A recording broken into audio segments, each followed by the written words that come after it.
全公司走晒，得返你一個仲喺度 OT。你以為自己好勤力，覺得老細遲早都會睇到。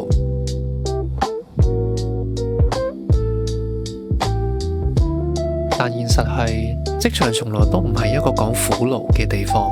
由細到大，大人教嘅一分耕耘一分收穫，入到社會其實都係一句氹你賣命嘅大話。你嘅盲目勤奮喺老細眼中並唔係啲咩不可或缺嘅才華，而只不過係一粒隨時可以替換嘅螺絲釘。喺商業世界嘅底層邏輯入邊，公司出糧俾你係為咗解決問題，而唔係買你表演有幾咁辛苦。如果你日日都 OT， 只係喺度處理緊任何人都可以替代嘅重複性工作，或者無休止咁幫豬隊友執手尾。最殘酷嘅職場定律叫做 Reward for good work is more work。對好表現嘅獎勵就係更加多嘅工作。你越唔識 say no， 換嚟嘅只會係做唔完嘅 task。你幫公司頂住咗個有問題嘅流程，結果就係你永遠困死喺呢個位。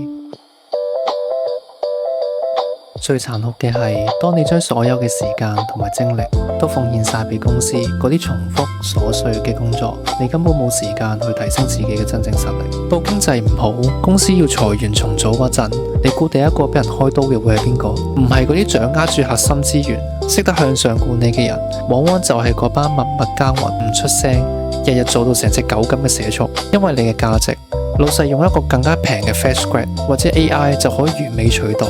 你為咗公司犧牲咗生活，最後換嚟嘅往往唔係老細嘅感激，而可能只係一個裝住你私人物品嘅紙皮箱。請你記住，打工唔係賣命，而係一場價值交換。停止盲目咁樣去做嘢，唔好再做有求必應嘅爛好人。將你有限嘅精力集中投資喺提升自己嘅不可替代性上面，例如話主動去累積行業嘅核心人物，甚至學識點樣去利用 AI 去幫你做嘢，而唔係等 AI 嚟淘汰你。當你手上掌握住人哋冇辦法輕易搶走嘅籌碼，你先至有資格同呢個世界討價還價。請你記住，先愛惜自己，再去關心他人。呢度係零度現實，每日為你拆解一個殘酷真相。撳個訂閱，我哋下次見。